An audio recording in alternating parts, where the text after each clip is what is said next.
In this session, we will delve into the vital concept of internal controls over financial reporting and control risk assessment. The auditor's role is to provide assurance about the accuracy and reliability of financial statements, and it begins with their fundamental understanding of internal controls. Adequate internal controls serve as the first line of defense in detecting and preventing material misstatements in financial reporting. In today's lecture, we will explore the framework organizations use to establish and maintain systems of internal controls to safeguard their financial data, assets, and operations. We will also discuss how auditors assess control risk and tailor their procedures to address the risk of material misstatements. Internal controls are policies, procedures, and mechanisms put in place by an organization to safeguard its assets, maintain the accuracy of financial records, promote operational efficiency, and ensure compliance with applicable laws and regulations. These controls are designed to minimize risk and prevent or detect errors, fraud, or irregularities in financial reporting and business operations. The three main objectives of internal controls can be summarized as follows. Reliability of financial reporting. Internal controls play a crucial role in ensuring the accuracy and reliability of financial statements. This objective aims to provide stakeholders, including investors and creditors, with confidence in the organization's financial information. To achieve this, internal controls help in preventing and detecting material misstatements in financial statements, such as errors or fraudulent activities, ensuring that the financial data accurately represents the organization's financial position, performance, and cash flow. Another key purpose of internal controls is to enhance the effectiveness and efficiency of an organization's operations. This objective involves streamlining processes, optimizing resource allocation, and reducing operational inefficiencies. Efficient operations help the organization achieve its goals while minimizing waste, which ultimately contributes to cost savings and increased profitability. Internal controls also ensure that an organization adheres to the legal and regulatory requirements relevant to its industry. Compliance objectives are crucial for avoiding legal penalties, maintaining the organization's reputation, and building trust with stakeholders. Effective internal controls monitor and enforce adherence to laws and regulations, covering areas such as tax compliance, environmental regulations, labor laws, and industry-specific standards. In summary, internal controls are the mechanisms put in place by an organization to achieve these main objectives. These objectives are essential for the organization's long-term success and its ability to build trust with stakeholders.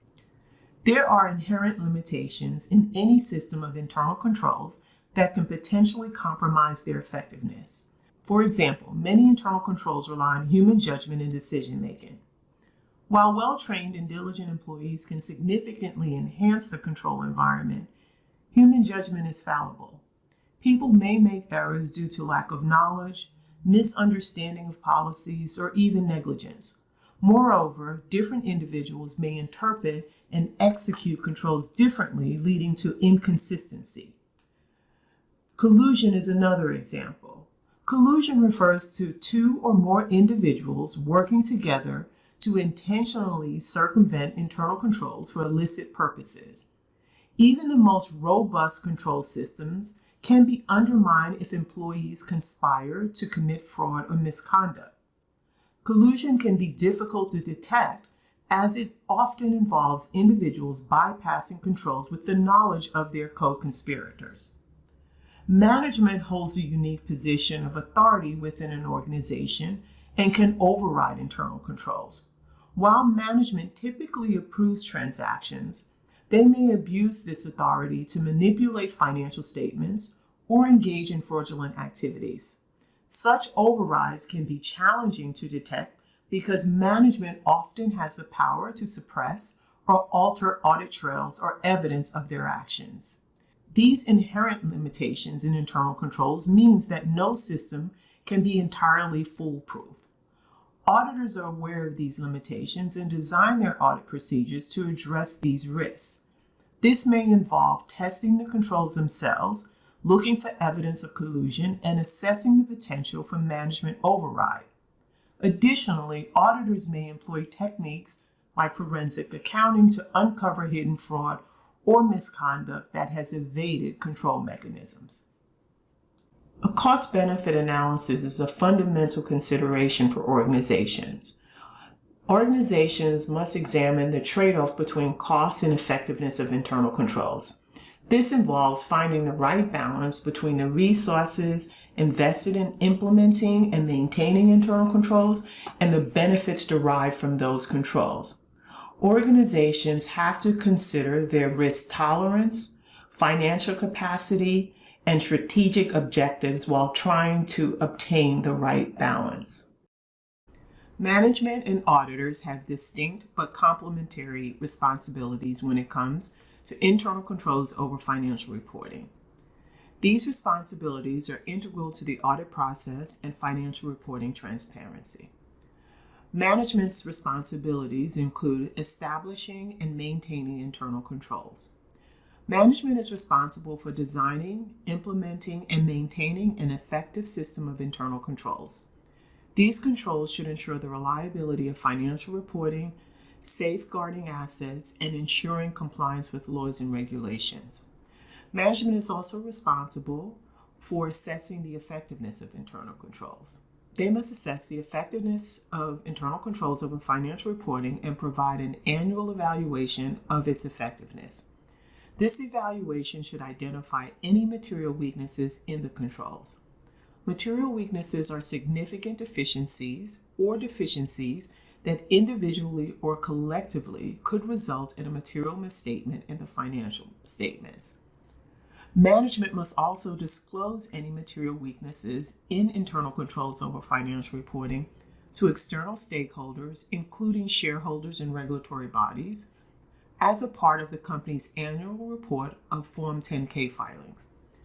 This transparency is essential for building trust in the company's financial reporting. If material weaknesses are identified, management is responsible for developing and implementing remediation plans to address these weaknesses promptly. They should test and document the effectiveness of these remedial actions to ensure that controls are strengthened. Auditors are responsible for evaluating the effectiveness of the company's internal controls over financial reporting. They do this by assessing the effectiveness of the internal controls implemented by management. Auditors perform an independent audit of internal controls over financial reporting to ensure that the controls are suitably designed and operating effectively. They test and evaluate key controls that are relevant to financial reporting. The audit involves examining policies, procedures, and evidence to verify that controls are functioning as intended. If auditors identify material weaknesses during their audit, they are required to report these to management and the Audit Committee. Material weaknesses indicate significant deficiencies in internal control over financial reporting that could lead to material misstatements in the financial statements. Auditors must communicate these weaknesses to management and those charged with governance. At the conclusion of their audit, auditors express an opinion on the effectiveness of internal controls over financial reporting. This opinion is typically included in their audit report and addresses whether the controls provide reasonable assurance that financial statements are free from material misstatements. In summary, while management is primarily responsible for designing, implementing, and assessing the effectiveness of internal controls over financial reporting, auditors have a crucial role in independently evaluating these controls and expressing their own opinion on their effectiveness. The interaction between management and auditors ensures the integrity of financial reporting and transparency for stakeholders. The relationship between internal control reliance and the nature, timing, and extent of audit procedures is fundamental to the audit process. Audit procedures are tests performed by auditors to gather evidence and evaluate the reliability of the financial statements. The relationship between reliance on internal controls and the nature, timing, and extent of audit procedures is as follows. When auditors have a high level of confidence in the effectiveness of a company's internal controls, they can rely more on these controls to reduce the extent and nature of substantive audit procedures. Recall that substantive audit procedures are those that directly test the financial statement, balances, and transactions. With strong internal controls, auditors may perform fewer substantive procedures as the controls can be relied upon to prevent or detect material misstatements. High reliance on internal controls also impacts the timing of audit procedures.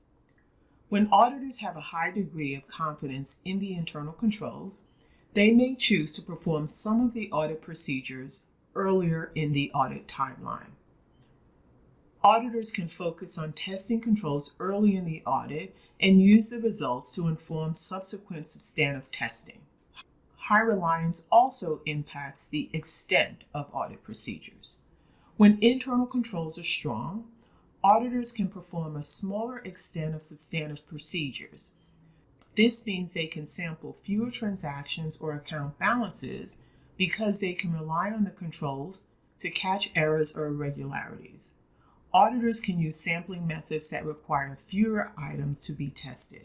In contrast, when auditors have low reliance because internal controls are weak or considered unreliable, they will place greater reliance on substantive audit procedures. This means the nature of the audit procedures they conduct will be more detailed and extensive tests of account balances, transactions, and supporting documentation to verify the accuracy and completeness of financial statements. As it pertains to timing, low reliance on internal controls will result in auditors performing the work at year end. Low internal control reliance will impact the extent of audit procedures in that the testing will involve a larger number of transactions and account balances to gather sufficient evidence. In practice, the level of internal control reliance is a critical determinant of how auditors plan and execute their audit procedures. Auditors must assess the effectiveness of internal controls and adjust their audit approach accordingly. This is essential to provide assurances that the financial statements are free of material misstatement and to ensure the audit is performed efficiently and effectively. The COSO Integrated Framework is a comprehensive and widely recognized framework for designing, implementing, and assessing internal control systems within organizations. COSO stands for the Committee of Sponsoring Organizations of the Treadway Commission, a joint initiative of various professional associations and industry organizations. The COSO framework is designed to assist organizations in achieving their objectives, managing risk, and providing reliable financial reporting. The framework introduced 17 principles that are categorized under 5 components. These principles provide specific guidance on how to design and implement effective internal controls. The COSO framework includes 5 key components. The first being the control environment. The control environment is a critical component of an organization's internal control system. It sets the tone for the organization and influences the effectiveness of internal controls. The control environment encompasses various aspects of an organization's culture, structure, and policies, all of which impact the effectiveness of internal controls over financial reporting. A strong control environment sets the foundation for sound internal controls and ethical financial reporting practices. For example, the organization's top management, including the board of directors and senior executives, should establish and demonstrate a commitment to the ethical behavior and financial reporting integrity. For example, the CEO and CFO can lead by example in terms of financial transparency and adherence to ethical standards. The board of directors and the audit committee play a crucial role in overseeing the control environment. They should be independent and actively engaged in monitoring financial reporting and internal controls. As an example, the Audit Committee may conduct regular reviews of financial control systems. The risk component in the context of internal control over financial reporting involves identifying, evaluating, and managing the risks that could impact the accuracy and reliability of an organization's financial statements. Effective risk assessment is crucial for organizations to identify and mitigate risks that could lead to material misstatements in their financial statements. It forms the foundation for designing control activities and maintaining the overall integrity of the internal controls over financial reporting. The risk assessment process should be dynamic and adapt to changes in the business environment to provide meaningful insights for risk management and decision making. For example, organizations need to identify potential risks related to financial reporting. This can include risk associated with revenue recognition, asset valuation, compliance with accounting standards, and the accuracy of financial disclosures. As an example, a software company may identify revenue recognition as a significant risk due to complex contracts with customers. After identifying risks, organizations assess the likelihood and potential impact of these risks. This may involve quantifying the potential financial impact or considering the probability of material misstatements. For instance, the risk assessment process may determine that a specific risk, like inventory valuation errors, has a high likelihood of occurrence and a significant financial impact. The control activities component is a critical element of the internal control framework. It involves the specific policies and procedures that an organization implements to mitigate the risk identified in the risk assessment process and to ensure that financial reporting is accurate and reliable. The specific control activities implemented by an organization will depend on its unique risk profile, industry, regulatory requirements, and business processes. The key is to design and implement control activities that are effective in addressing identified risk and ensuring the accuracy and reliability of financial reporting. Control activities may include physical safeguards, such as locks, safes, and access control systems to protect assets. For instance, a retail store may use safes to secure cash and restrict access to only authorized personnel. Segregation of duties is aimed at preventing fraud and errors by dividing responsibilities among different individuals or departments. For example, in the finance department, the person responsible for approving payments should be different from the one responsible for authorizing them. What does an adequate segregation of duty entail? First, segregating the custody of assets from individuals responsible for accounting is a fundamental control activity in internal control systems. This separation helps prevent fraud and errors by ensuring that no single individual has complete control over an asset from the initiation of a transaction to its accounting and record keeping. Let's illustrate with an example.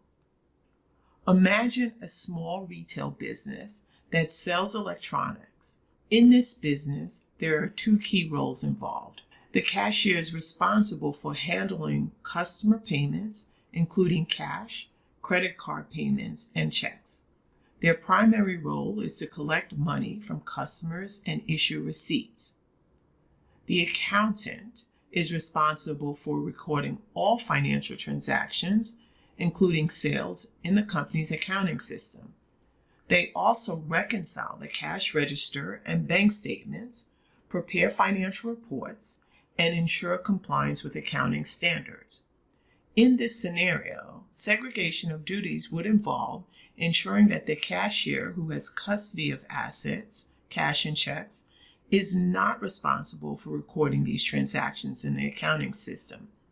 Instead, the accountant who is responsible for accounting and financial reporting should independently record the transactions.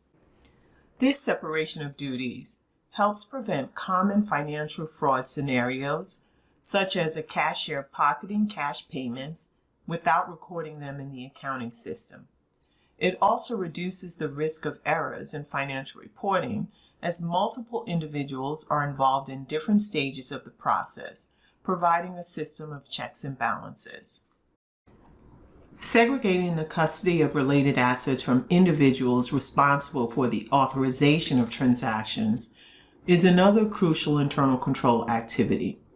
This separation helps prevent unauthorized or inappropriate transactions by ensuring that individuals who have control over assets are not the same individuals who approve or authorize the use of those assets.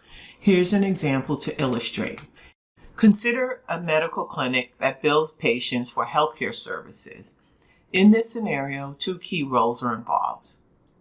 The billing manager is responsible for reviewing and authorizing write-offs of uncollectible patient accounts. This role assesses the collectability of outstanding bills and makes recommendations for write-offs. And the clerk, who is responsible for handling payments received from patients for the payment of services. In this case, segregation of duties would involve ensuring that the billing manager who authorizes write-offs is not responsible for the collection of cash payments. Instead, the clerk handles the cash collections independently. This separation helps prevent scenarios in which the billing manager might manipulate write-offs or engage in unauthorized activities involving cash collections. It ensures that the responsibility for write-off authorization is distinct from the responsibility for cash collection, reducing the risk of unauthorized or inappropriate activities in the cash handling and write-off processes.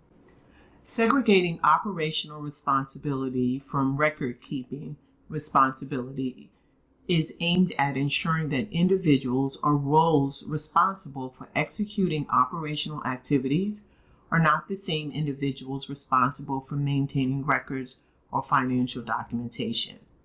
This helps prevent errors, frauds, and misstatements in financial reporting. For example, consider a manufacturing company that produces consumer electronics. In this company, two key roles are involved. The production supervisor, who is responsible for managing the day-to-day manufacturing operations. This includes overseeing the assembly lines, ensuring that products are manufactured efficiently, and managing the labor force. The inventory control clerk is responsible for maintaining records of the inventory levels, documenting inventory transactions, and ensuring that the inventory database is accurate. Segregating these duties helps prevent scenarios in which the production supervisor might have the opportunity to manipulate inventory records to cover up operational inefficiencies or unauthorized transactions. It ensures that the operational responsibilities are distinct from record-keeping responsibilities, reducing the risk of errors or fraudulent activities in inventory management and maintaining the integrity of financial reporting. Segregating IT duties related to maintaining accounting information systems from employees responsible for processing transactions ensures that individuals who have a direct role in financial transactions do not have the capability to manipulate or compromise the systems that record those transactions. In accounting and finance, maintaining accounting information systems involves managing the hardware, software, databases, and network infrastructure that support financial transactions and reporting. This includes responsibilities like system administration, software development, database management, and IT security. On the other hand, employees responsible for processing transactions are typically engaged in daily financial activities such as entering invoices, posting journal entries, and reconciling accounts. Segregating these roles is vital because it prevents employees involved in transaction processing from having the ability to modify or delete financial records to cover up errors or fraud, bypass system controls to manipulate transactions, or alter audit trails or system logs to conceal inappropriate activities. Overall, segregating IT duties for maintaining accounting information systems from employees' responsibilities for processing transactions is essential for maintaining effective internal controls and safeguarding the accuracy and security of financial data. It ensures that those responsible for transaction processing do not have the power to manipulate or compromise the systems that support these transactions. Information processing control activities are essential to ensure the accuracy, completeness, and integrity of data and transactions within an organization. They can be categorized into two main types: approvals and authorizations, and verifications and reconciliation. Approvals and authorization control activities involves obtaining proper permission or consent before initiating a transaction or process. They help ensure that only authorized individuals are allowed to perform specific activities, which is particularly important for financial and operational processes. For example, in a company, employees may be required to submit a purchase requisition to request the purchase of goods or services. An authorized manager must approve the requisition before the purchase order is created. In IT systems, user access to sensitive data or applications is controlled through user authorization. For example, only authorized employees should have access to financial data, and access to such data may require multiple levels of approval based on job roles. Verifications and reconciliation control activities are designed to confirm the accuracy and completeness of transactions, records, or data by comparing different sets of information. This helps identify discrepancies and ensures that records are in alignment. For example, a company's accounting department regularly reconciles the bank statement with the general ledger. Any discrepancies between the two are investigated and resolved, helping ensure the accuracy of cash transactions. In a retail business, inventory levels in the physical store are regularly counted and reconciled with the records in the inventory management system. Any discrepancies can trigger further investigation to prevent theft or inventory errors. In both cases, verification and reconciliation help identify discrepancies, errors, or potential fraud by comparing and validating different sets of data. This ensures that financial records are accurate and that the organization's financial reporting is reliable. The performance review control activity involves the regular assessment of an organization's processes, activities, and functions to ensure that they are operating as intended and delivering the desired outcomes. This control activity is essential for organizations to identify areas for improvement, streamline processes, enhance operational efficiency, and ensure that they are in compliance with relevant regulations and standards. By regularly assessing and reviewing performance, organizations can adapt and make informed decisions to achieve their strategic objectives. Preventive and detective internal controls are two distinct types of measures that organizations implement to safeguard the integrity and reliability of financial reporting. They serve different purposes and are designed to address different aspects of control. Preventive internal controls are measures that are put in place to prevent errors, fraud, or irregularities from occurring in the first place. These controls are proactive and focus on stopping issues before they happen.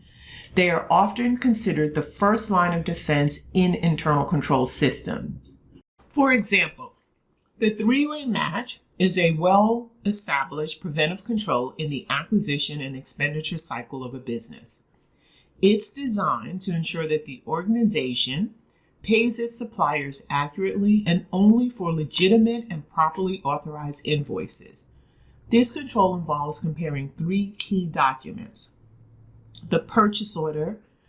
This document is initiated by the purchasing department and specifies the items, quantities, prices, and terms for the goods or services to be purchased. The receiving report is the document prepared by the receiving department when goods are received. It records the actual quantity and condition of the items received. And finally, the vendor invoice, which is received from the supplier for the goods or services provided, indicating the agreed upon prices and quantities. By requiring the alignment of purchase orders, receiving reports, and vendor invoices, it helps ensure that payments are accurate, legitimate, and comply with established policies and procedures.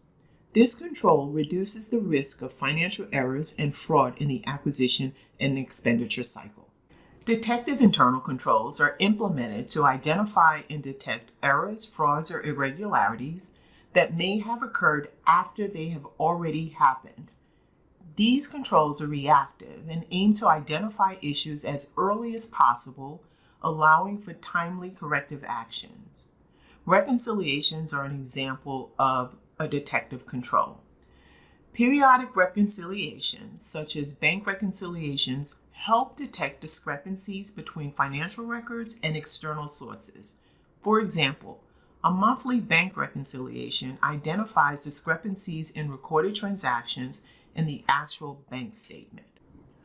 Overall, in practice, organizations often use a combination of both preventive and detective controls to establish a comprehensive internal control system. Preventive controls reduce the likelihood of errors and fraud, while detective controls help in identifying and addressing issues that may still occur despite preventive measures. This combination helps enhance the overall effectiveness and reliability of financial reporting and management of financial processes. In summary, control activities related to financial accounting and reporting information systems are the foundation of financial control. They ensure that financial data is accurate, reliable, and compliant with regulations and standards. These controls not only help prevent errors and fraud, but also contribute to the efficient and transparent functioning of an organization, ultimately maintaining trust and confidence in its financial reporting. The information and communication component encompasses the processes that organizations use to identify, capture, and communicate information relevant to their internal control system. It ensures that information is shared and utilized at various levels of the organization, facilitating the management's ability to make informed decisions and to effectively control the business processes. For example, it includes identifying relevant information.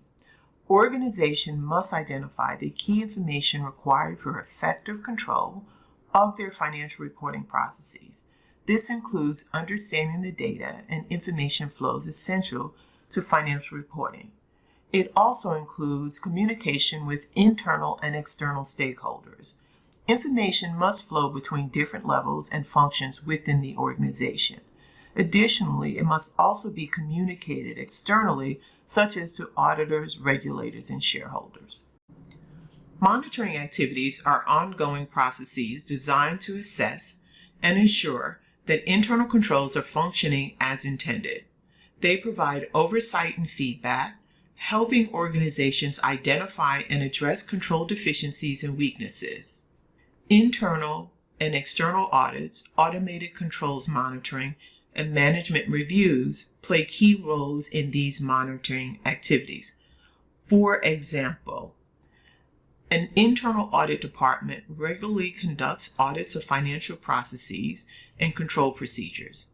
They assess the effectiveness of controls in place to ensure accurate financial reporting. When deficiencies are identified, the internal audit team reports them to management for corrective action.